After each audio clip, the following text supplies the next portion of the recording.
사방이 농가밭으로 둘러싸인 한적한 마을. 이곳에 하영이네 가족이 새들어 사는 집이 있다는데요.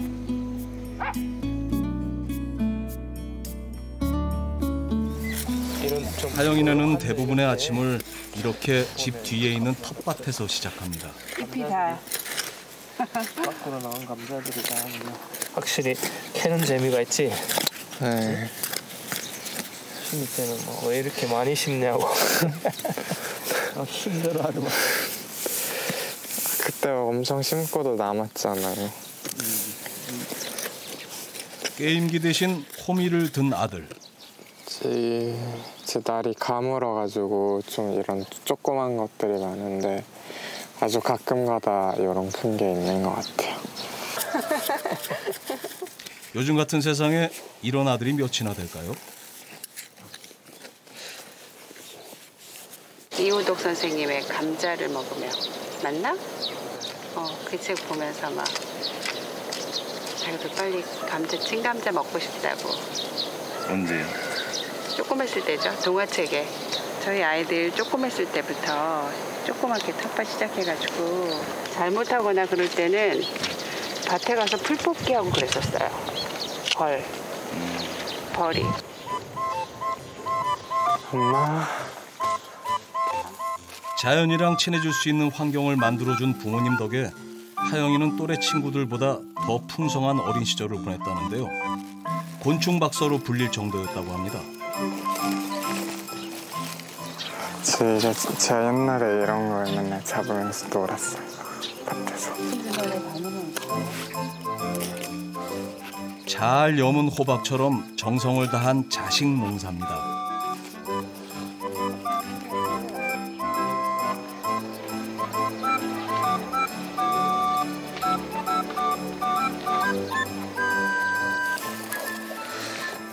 하영이는 집에 들어오자마자 학교 갈 준비를 합니다.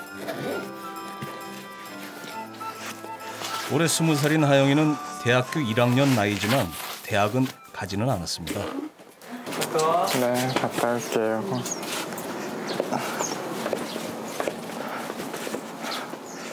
대신 조금 다른 학교를 선택했죠. 부모 입장에서도 쉽지 않은 결정이었습니다. 등굣길 버스는 4시간에 한 번씩 옵니다. 지금이 딱 10분 전이거든요. 근데 버스가 한 10분 일찍 올 때도 있고 10분 늦게 올 때도 있고 그래서 언제 올지 잘 모르겠어요.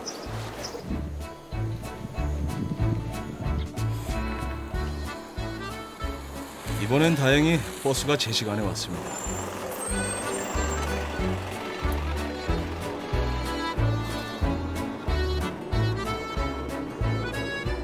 하영이는 나이 지긋한 어른들 틈에서 몇 년째 가장 어린 승객입니다.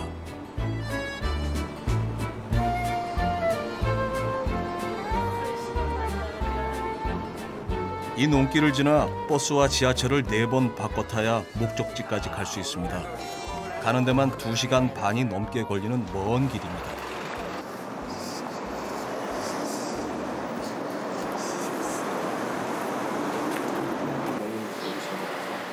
이곳이 요즘 하영이의 배움터 중 하나죠.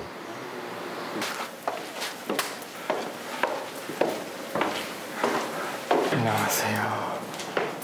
하영이는 이곳에서 삶에 대한 다양한 질문에 답을 찾고 있습니다.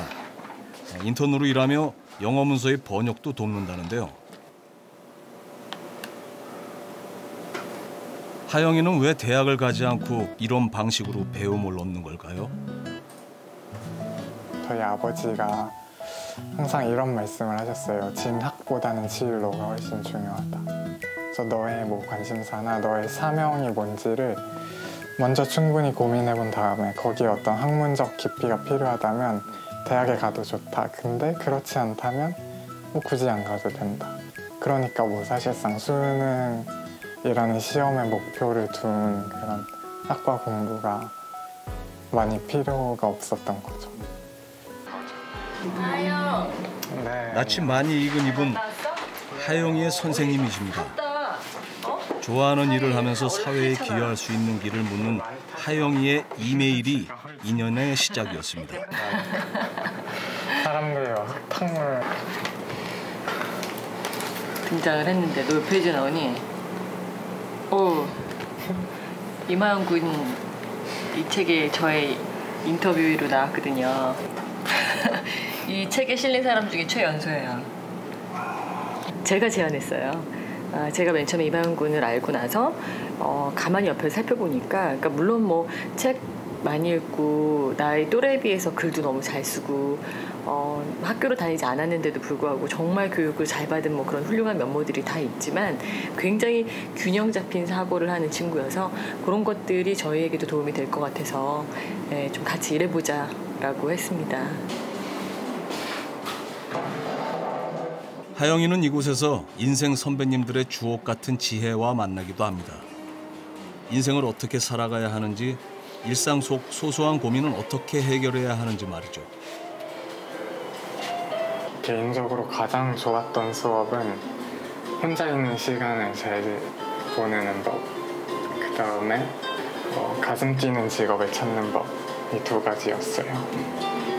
수업을 듣는다고 해서 이게 내 가슴 뛰는 직업이다 이렇게 바로 발견하게 되지는 않아요. 그런데 뭔가 나도 몰랐던 나의 그런 생각, 나의 모습, 그리고 내가 무엇을 추구하는지 그런 여러 가지 복합적인 면들을 그러니까 열심히 그 수업을 듣는 동안 고민을 해볼 수 있는 기회가 생기는 거죠. 인턴십이 세 번째인 하영이는 인턴십이 끝난 뒤에도 인연을 이어갑니다. 탈북자들을 돕는 NGO 활동도 그중 하나인데요. 탈북자에 대한 인식을 변화시킬 아이디어도 적극적으로 냅니다.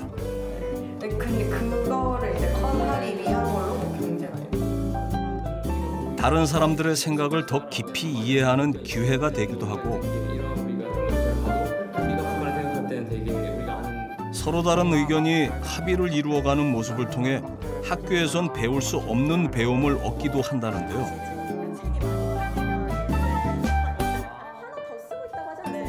북에서 오신 분들이 그 교육 공백이 많으니까 정규 과정을 거치지 않은 분들이 많아서 그런 거에 대한 피드백이나 그런 걸 여쭤볼 때 특별히 좀 연락을 많이 하게 됐던 것 같아요. 네. 직접 만나보기도 하고 그리고 프로그램을 진행할 때 진짜 직원분들과 그리고 그 북에서 오신 분들 사이에 어떤 교감 역할을 해주셨던 것 같습니다. 내가 할 수 있는 일, 작은 일부터 돕자는 생각으로 시작한 NGO 활동.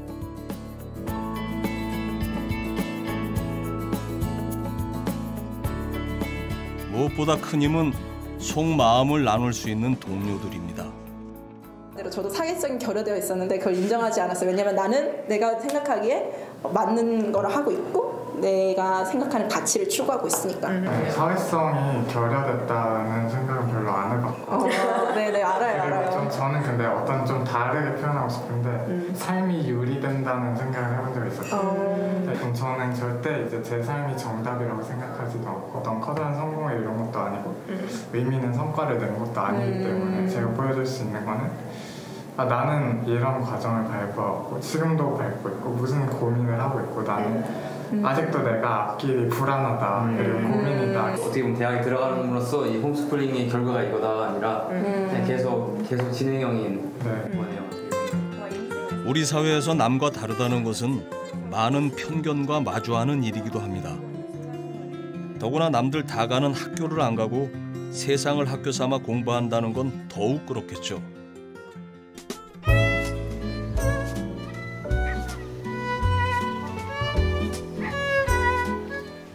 하영이처럼 학교에 다니지 않고 공부하는 걸 홈스쿨링이라고 합니다. 집에서 공부한다는 뜻입니다. 제가 만든 책인데요. 6권, 8, 9, 10. 처음 만든 책이 이 두 권의 책을 엄마랑 같이 만든 거였고 그다음에 2권부터는 저 혼자 만들었어요. 그래서 2권은 우리 몸의 상태 제목이 3권은 동물들의 삶 4권은 정규 교육은 유치원이 전부였습니다. 그 후론 놀이가 공부였습니다. 궁금한 것, 해보고 싶은 건 모두가 공부가 됐죠. 그래서 동전을 다 이렇게 필름통에 모아놨어요. 집집마다 화폐를 기부한 건 저희 아빠였어요. 그래서 제 아빠가 예전에 영국을 다녀오셨을 때 남은 돈들, 여기 보면은 엘리자베스 여왕이 있어요. 우연히 시작한 화폐 모으기는 화폐 속 위인들에게 관심을 갖게 했고 그 나라의 과학과 문화, 정치, 경제에 관심을 갖게 했습니다. 이렇게 지폐를 다 사진첩에다가 모아놨어요. 화폐 하나를 모을 때마다 백과사전과 역사책에서 찾은 지식도 그만큼 늘어났습니다. 이분은 이제 스티븐슨이라고 증기기관차를 발명한 분이에요. 홍콩 같은 경우에는 이제 일국가 이체제라는 특이한 상황이 오랫동안 이제 지속되어 왔기 때문에 주체가 4개예요. 하나는 홍콩 정부. 거미 꽁무니에서 실 나오듯 줄줄줄 나오는 해박한 정보. 하지만 이런 식으로 공부를 하자면 참 많은 시간이 필요했을 것 같은데요. 하영이는 6살에 홈스쿨링을 시작해 8살부터 지금까지 쭉 자기 주도적인 공부를 해왔습니다. 어린 하영이가 스스로 답을 찾을 때까지 묵묵히 곁을 지켜주었다는 부모님. 아이를 학교에 안 보내고 어쩔 것이냐는 주변의 걱정에도 불구하고 이런 선택을 한 이유는 뭘까요? 제가 학교를 다니고 이랬던 부분들을 쭉 이제 되돌아보게 됐죠. 그랬을 때 저는 이제 대학에서 고분자공학이라는 전공을 했는데 졸업하고서는 그 전공대로 살지 않았고 또 뭐 신대원을 졸업했는데도 목회라든지 뭐 일반적으로 걸어가는 졸업생들이 걸어가는 그런 길을 가지 않고 이제 전혀 다른 길을 갔기 때문에 굳이 또 저와 같은 어떤 뭐라 그럴까요? 그런 걸 좀 되풀이하지 않아도 되겠다 우리 아이들은 뭐 그런 생각들도 했고요. 처음에 할 땐 되게 외로웠죠. 외롭고 친구를 찾아야 했고 또 서로 위로를 해야 되는 서로 이제 격려를 해야 되는 그런 친구 저한테도 이제 그런 친구가 필요했고 아이들도 아이들 친구가 필요했기 때문에 저희가 이제 찾았어요. 우리나라에서 홈스쿨하는 가정들. 주말 오후 하영이가 어머니를 돕습니다. 다 큰 아들이 빨래를 접는 것도 이 댁에선 아주 자연스러운 일.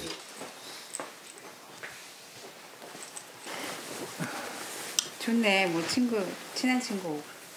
토요일날 이건 번역 일을 하는 아버지의 옆자리는 가족의 공부방이기도 합니다. 여기가요 저희 아이들과 함께 공부도 하고 뭐 아침마다 모여서 함께 또 뭐 영어라든지 필요한 공부들을 했던 장소, 아주 의미 있는 저희 가족에게는 의미 있는 장소죠. 이쪽에도 책들이 쭉 있고요. 저쪽 저기도 책들이 많이 있는데요. 엄마의 소중함, 어릴 때 그 애착 관계가 형성될 때 보통 어머니들이 그 어떤 행동에 대해서만 뭐라고 할까요? 그 징계를 하고 막 다루려고 하는데 이 저자는 마음을 다루는 것이 굉장히 중요하다. 마음을 소통하는 것이 먼저다. 하영이 가족에게 홈스쿨은 단순히 공부하는 방식의 변화가 아니라 삶의 태도를 바꾸는 일이었습니다. 남다른 용기가 필요한 일이었죠. 굉장히 커다란 희생이 필요한 것 같아요, 부모님의. 홈스쿨링을 하겠다는 게 저희 집에서도 굉장히 큰 결단이었고 그걸 하면서 원래 출판사에서 편집자로 일하시던 아버지가 그걸 그만두시고 집에서 할 수 있는 그 번역 일 위주로 그걸 바꾸셨고, 어머니도 원래 편집자셨는데 또 어머니도 그만두셨죠. 이거는 학교처럼 시간표를 정해놓고 국어, 영어, 산수 같은 과목을 가르치는 공부는 일찌감치 포기했습니다. 대신 스스로 하고 싶은 일을 선택하도록 돕고 기다렸죠. 정리하면서 가졌던 그런 리스트네요. 이게 사실은 뭐 해야 되는 거 말아야 되는 게 아니고 그냥 기록, 자기를 점검했고 하루를 기록하는 거에 저희가 의미를 뒀기 때문에 잘 해줬던 거예요. 꾸준하게. 여기서부터는 자기가 글씨도 쓸 수 있고 계획할 수 있고, 그럴 때는 본인이, 그리고 본인이 평가하겠어요. 잘했어요. 대단합니다. 부모 욕심 내려놓는 게 진짜 힘든 일 아닙니까? 교감 선생님 있죠? 저예요. 70점밖에 안 줬어요. 하루 점수도 주고. 세상의 학교인 하영이의 토익 점수는 990점 만점에 985점.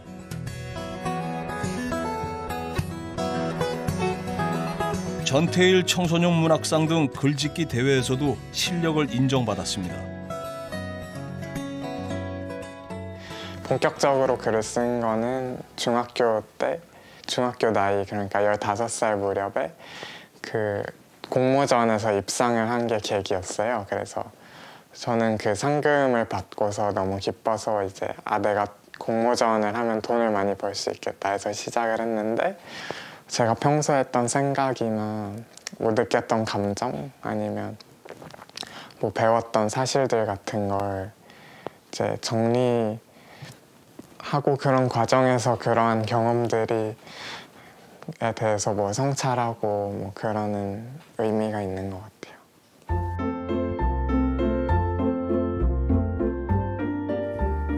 서울 도심에서 특별한 행사가 열렸습니다. 자신의 경험담을 책으로 쓴 하영이의 북 콘서트입니다. 관객의 대부분은 아이들과 함께 온 학부모들. 질문 스티커도 제법 많이 받았습니다.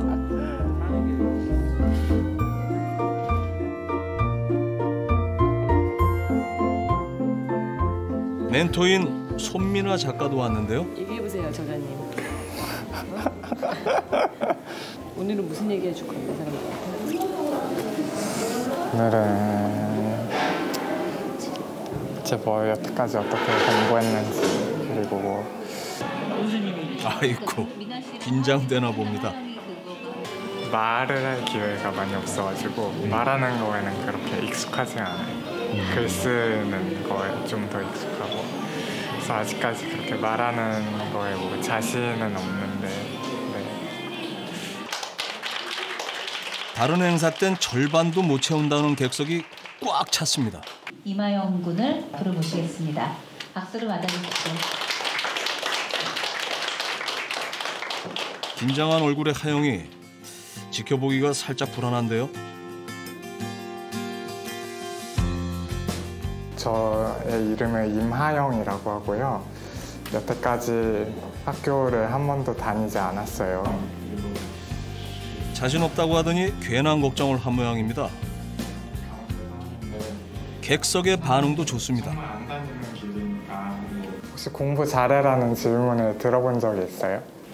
글쎄요, 없는데요. 그냥 학교 공부? 좋은 성적 받는 거? 네, 그저 아이들은, 나의 또래 아이들은 학교를 가는데 나는 집에 있어야 되는 상황이 벌어졌어요. 그래서 그런 부분들을 어떻게 긍정적으로 극복을 할 수 있었는지. 저는 아예 학교를 한 번도 다니지 않았기 때문에 그게 굉장히 어찌 보면 자연스러웠던 것 같고요.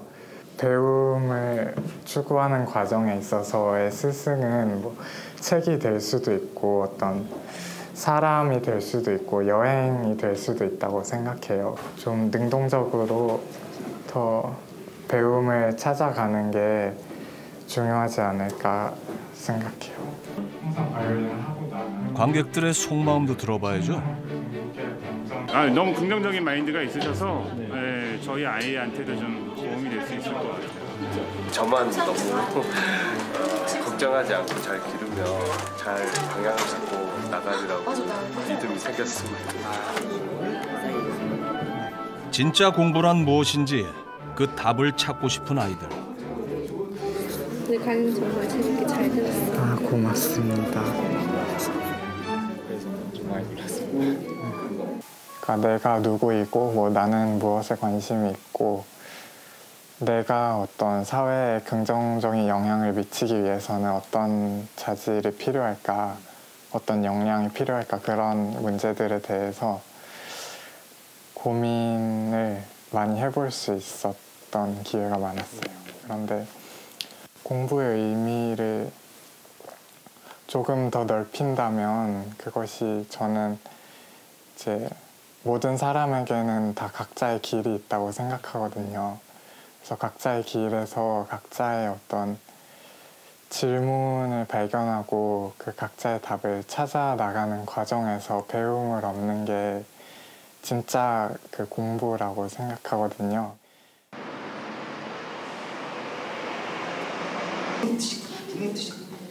하영이에게 도서관은 또 하나의 학교입니다. 중학생 나이 때는 매일 와서 살다시피 했다는데요.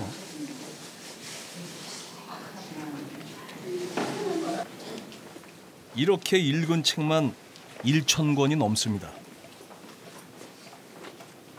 책을 고르는 기준도 또래들과는 조금 다릅니다. 이렇게 어렸을 땐 주로 서가를 이렇게 쭉 보다가 제 마음에 드는 책이 있다 그러면 이제 꼽아서 보는 경우도 있었고, 아니면 좀 지인의 추천, 아니면 서평 블로그, 아니면 뭐 언론사에 나온 기사, 그런 걸 주로 참조하죠.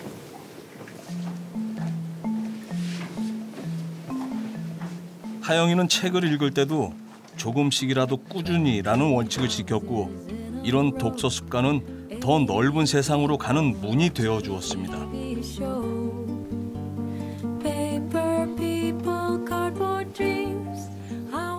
많이 읽을수록 하고 싶은 일도 많아진다는 하영이.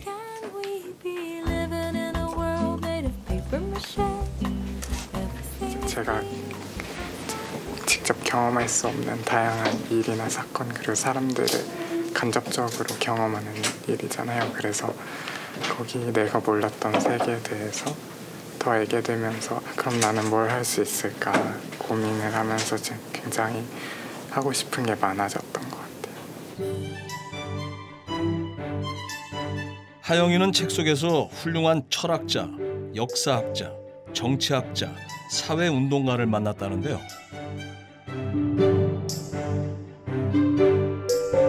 최고의 스승은 홍세화 작가였습니다.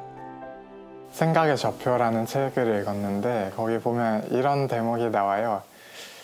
이 보잘것없는 사회에 맞서 싸우겠다고 다짐하는 청소년이 있다면 그 청소년들에게는 이중의 노력이 필요하다.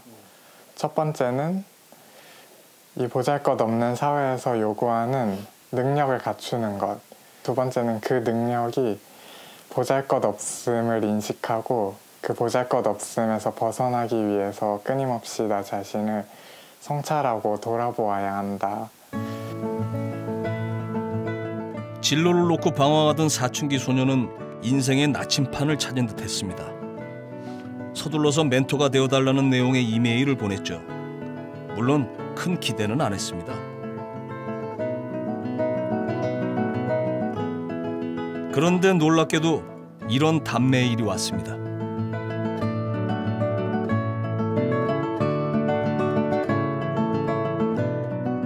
첫 만남에서도 값진 조언이 이어졌습니다. 남과 비교하지 말고 그 어제의 나와 오늘의 내가 얼마나 다른지, 그리고 오늘의 나에 비해서 내일의 나는 얼마나 더 발전할 것인지 그것을 항상 고민하면서 살아라. 하영이가 더 넓은 세계로 관심을 갖게 된 건 그때부터였습니다. 제가 18살 때 갔던 데가 유럽인데요.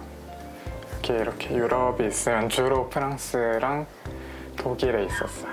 파리에도 많이 있었고, 그다음 막 이렇게 여기저기 왔다 갔다 하면서 보냈었고, 이렇게 18살 때 88일 동안 유럽을 다녀왔었고요. 홀로 떠난 유럽 여행은 사춘기의 불안을 넘기 위한 도전이었죠. 친구들을 보면은 다들 정해진 길을 향해서 전력 질주를 하고 있잖아요. 그런데 저는 뭐랄까, 같은 비슷한 길을 걸어간 선배도 없고, 또 제가 모든 결정을 내리고 또 그에 대한 결과도 스스로 책임을 져야 되는데, 거기에서 오는 어떤 압박감이라든지 불안감 같은 게 많았어요. 가지고 있던 현금은 글짓기 상금을 포함한 단돈 35만 원. 나머지 여행 경비는 해외에서 직접 해결하기로 했습니다. 이렇게 만약에 여기가 거리다 그러면 저기 바로 벽 앞에서 이렇게 딱 이걸 바닥에 놓고서 이제 이렇게 하는 거죠, 제가.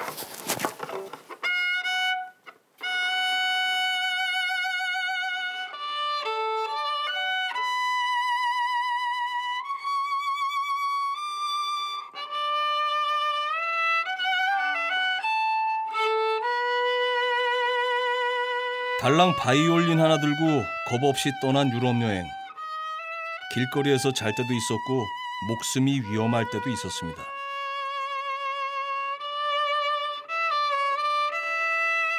하지만 그 길에서 만난 사람들의 다양한 삶이 소파를 빌려 잠을 자는 가난한 카우치 여행의 이유가 되어주었습니다.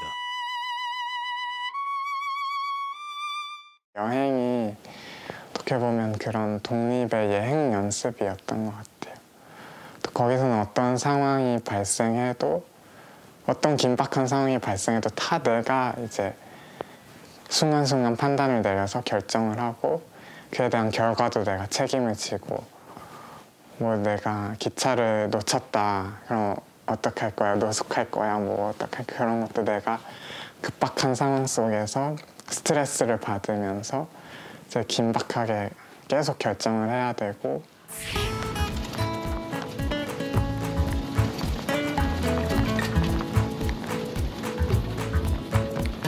유럽 여행이 나를 찾아가는 여행이었다면 국제구호단체와 떠난 케냐 여행은 기후변화와 환경이라는 문제로 시선을 넓히는 계기가 되었습니다.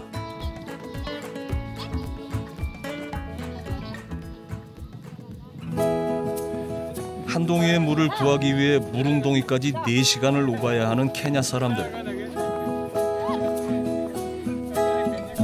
직접 겪어본 아프리카의 가뭄과 물 부족 현상은 그저 먼 나라의 고통이 아니었습니다.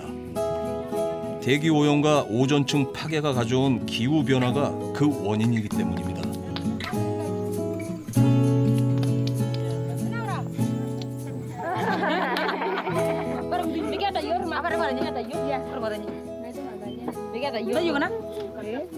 (5분도) 안 들었는데 저분들은 그걸 막 수시간 동안 머리에 이고 계속 가야 되니까 그 말씀하시기를 그렇게 집에 가면은 이제 요리도 못하고 너무 가슴이랑 머리가 아파가지고 그냥 쭉 누워있는다고. 아무 기운도 없고 다른 거 해. 물론 한두 사람의 힘으로 당장 해결할 수 있는 문제들은 아닙니다. 하지만 하영이는 꾸준히 관심을 갖다 보면 언젠가는 해결의 열쇠를 찾게 될 것이라 믿습니다.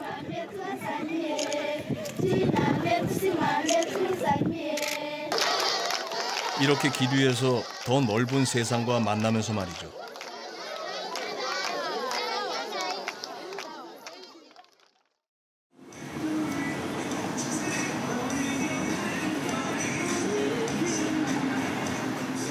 하영이가 대학가 카페를 찾았습니다.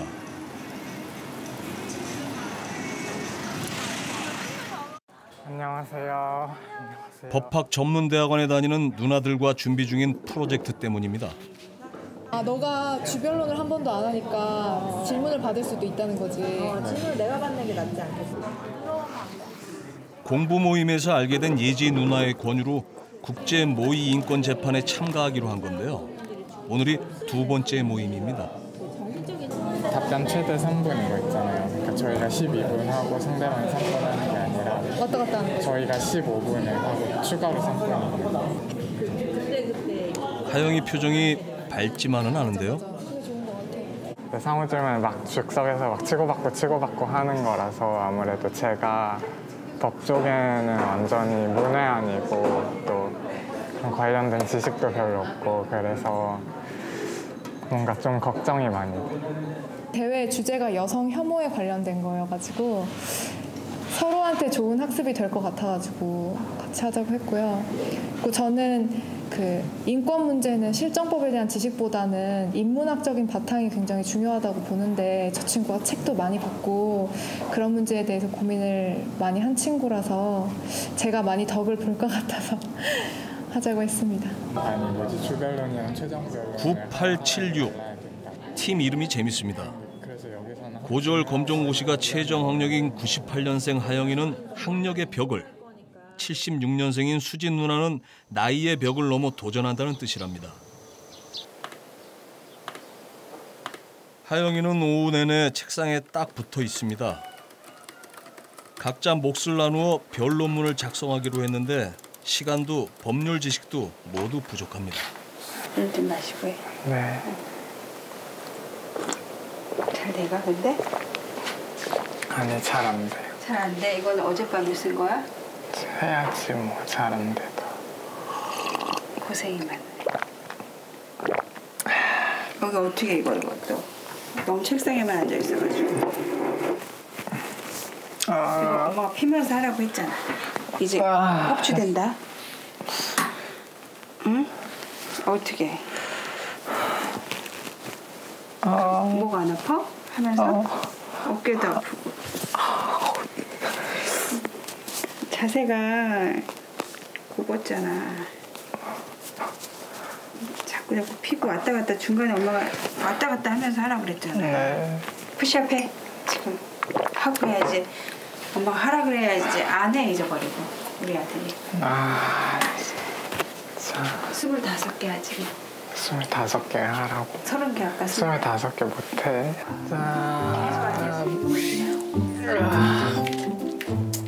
엄살은 부렸지만 걱정을 끼치고 싶지 않은 효자 아들.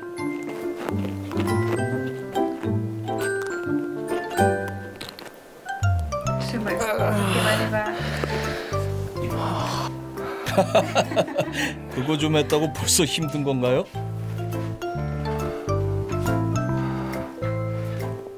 억지로라도 이렇게 운동하는 걸 지켜봐야 안심이 되는 게 어머니 마음이죠. 친구들과 외부의 활동 이런 것들이 많이 제한돼 있잖아요. 학교 다니는 친구들보다. 저희 아들이 뭐 활동적인 친구고 막 나서고 용기 있고 이런 성격은 아닌데도 자기가 막상 필요하면 용기를 내서 찾아가고 한 발짝 한 발짝 느리지만 천천히 가는 모습이 안쓰럽기도 하고 대견하기도 하고.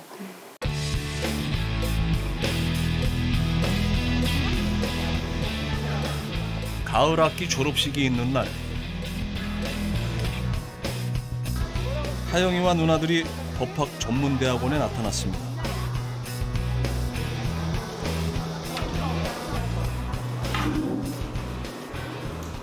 최종 점검을 하기 위해서라는데요. 각자 준비한 변론서와 시간을 잴 타이머도 등장합니다. 시작. 진정인 측 주변론을 시작하겠습니다. 본안에 들어가기에 앞서 국제인권재판소 규정 제6조에 따라 폴란드 정부가 벌금을 집행하지 않도록 잠정 조치를 명령하여 며칠씩 밤을 새면서 준비한 변론서인데요. 예지 누나는 뭔가 마음에 들지 않는 모양입니다. 침해하여 위법합니다. 이는 종교의 자유와 결합된 표현의 자유를 제한하는 것으로 결과적으로는 신앙의 자유까지 침해할 위험이 있습니다. 이상입니다. 그 원고에서 5번 문단에 잠깐 쉬고 다음 얘기로 앞으로 무슨 얘기를 할 거다 하고 약간 0점 몇 초의 텀을 주고 넘어가는 게 좋을 것 같고 인지랑 도덕적 해악 이런 키워드는 좀 파워풀하게 강조해서 읽으면 좋을 것 같아요. 그러니까 좀 이렇게 줄여도 될 것 같고. 하영이 변론에 지적이 꽤 많이 나옵니다. 자기 입에 맞게 둘. 네, 일단 오늘 밤에 좀 많이 외워야 되고 너무 줄줄 읽는 것 같아서. 아니요, 되는데 그래도 너무 줄줄 읽는 것 같아요. 예상은 했지만 기운이 빠지는 건 어쩔 수 없습니다.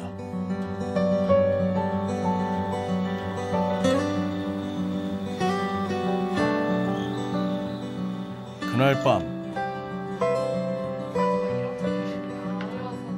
예지 누나가 아는 후배를 불렀습니다. 이대로는 안 된다는 생각에 맹훈련을 계획한 것인데요. 얘네 둘이 동갑인 것 같은데. 혹시 지금 무슨 공부해? 나는 그 공대여서 이런 법률에는 좀 지식이 전무한데 관심이 있는 분야여서 언니 따라서 좀 한번 봐주기도 하고. 수정해야 될 거 수정해가지고 다시 한번 읽어보자. 시간. 태아의 성감별과 이번이 두 번째 도전이라는 예지 누나. 법을 전공한 이들이 주로 참가하는 대회에 학력의 벽을 넘어 도전 중인 하영이의 각오도 누나 못지 않습니다. 무제한적인 표현의 자유를 보장하는 것은 아닙니다. 곧바로 이어지는 제19조 제3항에서는 혐오 표현은 끝까지 최선을 다하는 것 외엔 다른 길이 없습니다. 공고히 함으로써. 하영아 들어보니까 어때? 그러니까 저보다 끊어 읽는 거 훨씬 더 잘하시는 것 같은데 약간 좀 뉴스 읽는 그런 비슷한 톤이 나요. 얘 보면 내가 그때 나갔을 때랑 약간 비슷한 느낌이 드는 게 법은 아무것도 모르지만 주제는 재밌고 근데 판례나 조문 같은 거 찾아보면 무슨 말인지 모르겠고 대한 규약이 여러 가지가 있는데 다른 사람 앞에서 자신의 문제를 솔직하게 마주할 수 있는 것도 용기일 것입니다. 하영이가 용기를 내봅니다. 올란드 정부가 벌금을 집행하지 않도록 잠정 조치를 명령하여 주실 것을 요청하는 바입니다. 다음으로 본안에 대한 변론을 시작하겠습니다. 또박또박 읽으면서 상대방과 시선을 맞추는 게 1차 목표. 침해하여 위법합니다. 확실히 낫지. 확 는다. 다시 해봐, 계속 해봐. 다음으로 진정인에 대한 올란드 법원의 처벌이 자유권규약 제19조 제3항에 따른 타인의 권리를 보호하기 위한 정당한 목적을 가지는지 살펴보도록 하겠습니다. 그렇지. 결과적으로 표현의 자유 권리 그 자체가 위협받지 않아야 한다고 명시되어 있습니다. 저희가 다 직접 작성한 게 아니라 다 분량을 나눠서 작성해서 자기가 읽는 게 자기가 안 쓴 거일 수가 있거든요. 근데 지금은 이제 입에 맞게 좀 고쳤고 내용도 숙지가 돼서 잘할 것 같아요. 재판부가 질문했을 때 울지 않으면 만족스럽게 생각하자. 울음을 터뜨리자. 그런 거였는데 일단 잘하고 못하고보다 뭔가 좀 저희가 할 수 있는 최선을 다해서 준비했고 그냥 거기에 대해서 결과가 어떻게 나오든 간에 좀 이제 그래도 잘 받아들일 수 있을 것 같아요. 결전의 날 아침이 밝았습니다. 모의 재판 준비 대신 주방으로 일찌감치 등판한 하영이. 그리고 어렸을 때부터 먹어가지고 토속. 샐러드 해서.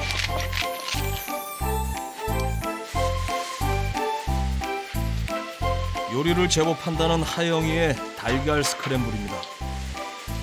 근데 오늘은 좀 실패한 것 같아요.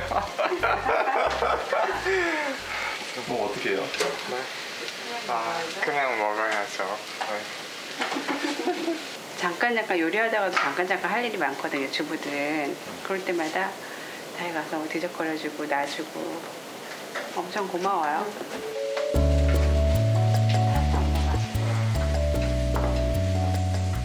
텃밭에서 온 건강 밥상은 쉽지 않은 도전에 나선 아들에게 보내는 어머니의 응원입니다. 오늘 아침도 어김없이 온 가족이 식탁에 둘러앉았습니다. 밥상머리 대화는 부모님이 가장 중요하게 생각해온 교육입니다. 가족끼리 자연스럽게 하루 일과를 공유하고 격려해주는 시간이기 때문이죠. 영국 인생학교 홈페이지에서 번역한 거에 나오고 있어요. 20분 걸으면.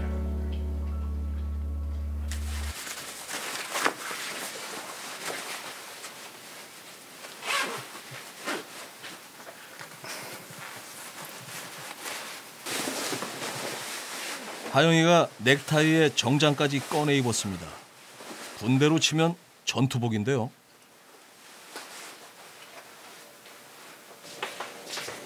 준비 다 됐어? 네. 잘하고 와. 떨리겠네 오늘. 윤아.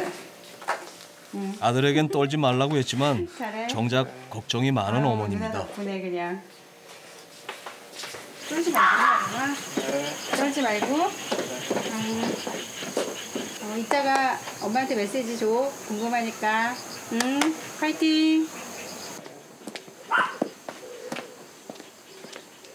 새진 않았고 좀 새벽까지 제 마지막으로 좀 수정하다가 잤어요.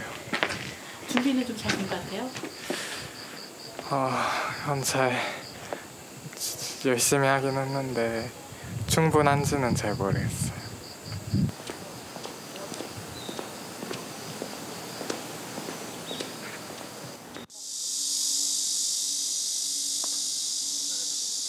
이곳이 결전의 장소. 국제인권법의 쟁점과 이슈를 통해서 인권에 대한 관심을 높이기 위한 대회에 총 16개 팀이 본선에 올랐습니다. 그러면은 주 결론으로 들어가도록 하겠습니다. 진정인 측부터 발언해 주시고요. 진정인 측 주변론을 시작하겠습니다.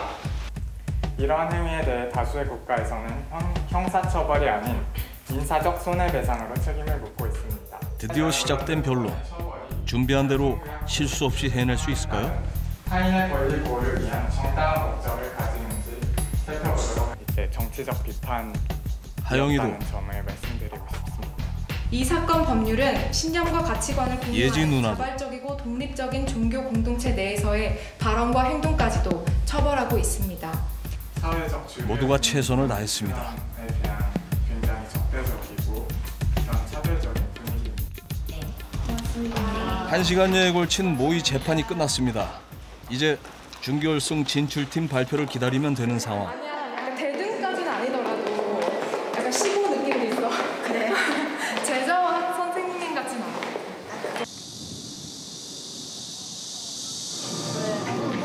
금강산도 식후경이라고 일단 끼니부터 챙기는데요. 다른 팀들도 비슷하지 않을까 생각하면서 그냥 표정은 웃는 표정인데. 아니 근데 저희가 붙은 팀이 처음에 붙은 팀이 워낙 굉장히 막강한 팀이라서 결과는 잘 모르겠어요. 예측하기 힘들 것 같아요. 저는 사실 긴장돼서 하나도 배가 안 고픈데 오후에 막 힘들 것 같아서 막 먹고 있는데. 아침 먹고 왔어? 아침도 살짝 먹었어. 난 아침도 안 먹었어. 나도.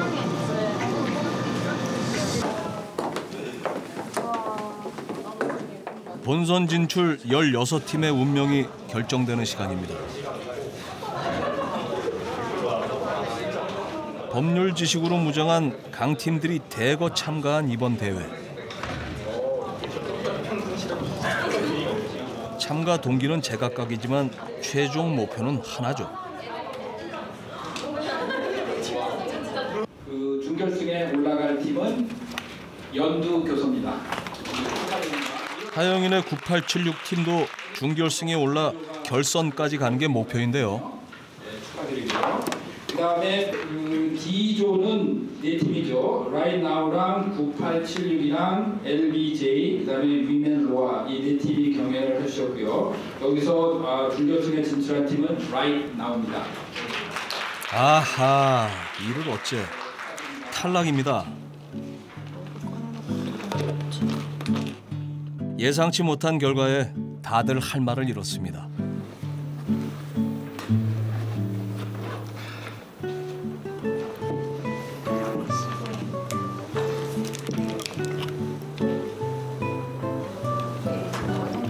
준비한 내용 안에서는 거의 최선으로 한 것 같고 연습할 때보다 훨씬 잘했고 우리의 주관적 평가에서 아쉬운 부분은 역시 좀 서면과 그 관련 공부가 좀 더 숙지가 돼서 이게 자기 언어로 쉽게 나올 수 있게 되지 못한 부분이 아쉬운 거지. 이렇게 정리를 하고 누구보다 실망한 건 하영이. 그 마음을 누나들이 다독입니다. 아마 총평할 때 들으면 좀 힌트가 나오지 않을까. 그러니까 아쉽다, 뭐 감정이 상한다 그런 거라기보다는 뭐가 부족했을까라는 생각이. 그러니까 법 감수성 그런 게 많이 부족하니까 좀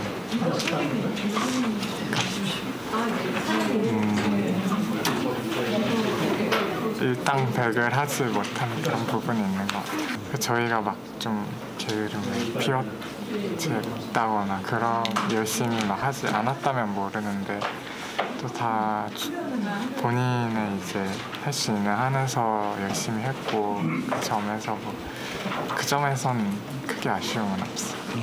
9876팀 임예지. 준결승 진출은 못했지만 본선 입상은 했습니다. 결과만큼이나 과정도 중요하다는 하영이. 실패를 통한 배움도 가능할까요?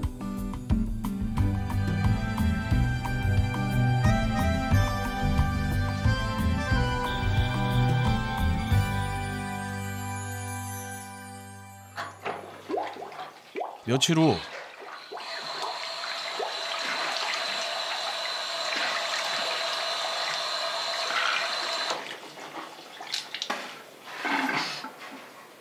다시 만난 하영이는 얼굴이 많이 수척해졌습니다. 말수도 부쩍 줄어들었는데요. 기분 어때요? 기분이요? 요즘 날씨가 계속 더웠는데 오늘 아침 좀 비가 와가지고 조금 좀 서늘해져서 좋은 것 같아요. 그 사이에 몸이 크게 아팠답니다.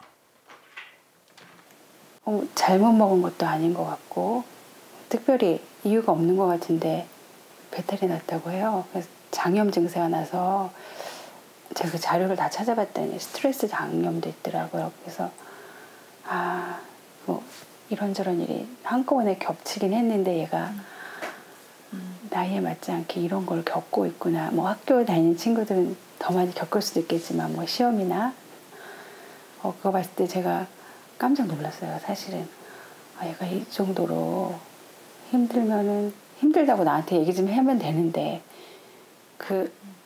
조금 표현한 것 같아요. 그 자기 몸에 신호가 온 것보다 약하게 표현한 것 같아요. 그래서 아버지가 하영이를 텃밭으로 불러냈습니다. 덮어놓은 거는 치울 거예요. 치우는 게 아니고 언제 어디서나 늘 아들의 선택을 믿어준 아버지입니다. 이거 좀 나눠주고. 배추 모종에 물을 주듯 최선을 다했는데도 뜻대로 안 되는 일이 있습니다. 아버지가 어렵게 말문을 엽니다. 모의 재판 어땠어? 뭐 좀 2달 동안 준비를 했는데 되게 순식간에 끝난 것 같아요.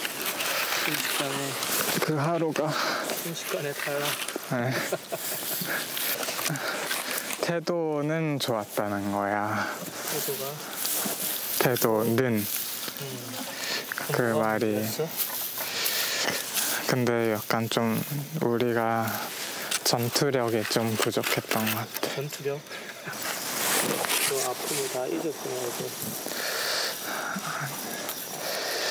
그리고 뭐 더 큰 아픔도 많이 겪었겠지.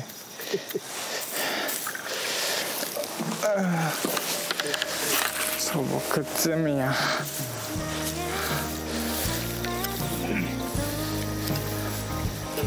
있어야 되니까 성장이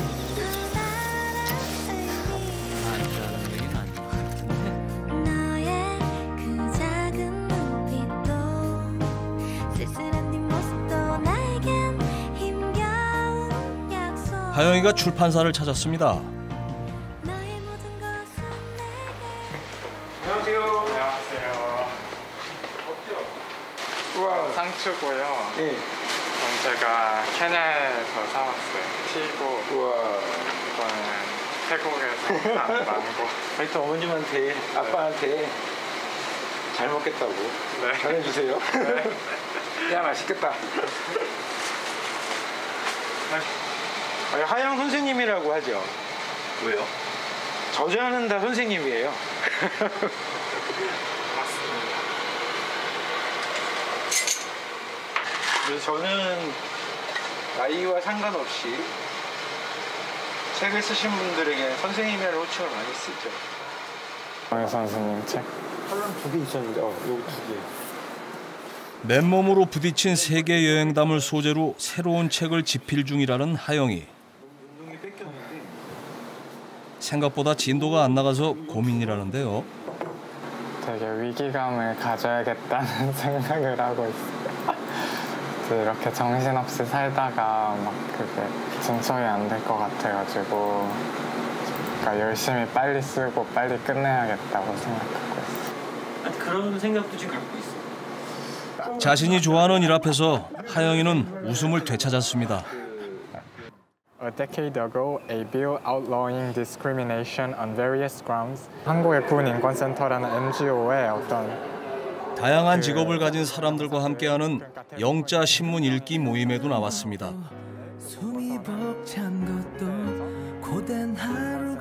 공부란 무엇일까요? 진정한 배움이란 무엇일까요?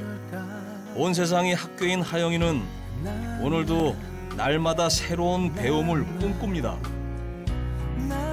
공부는 계속 할 것 같아요. 어제 나와 오늘의 내가 얼마나 다른지, 그리고 오늘의 나에 비해서 내일의 나는 얼마나 더 발전할 것인지 항상 고민하면서 도전하고 또 도전해라.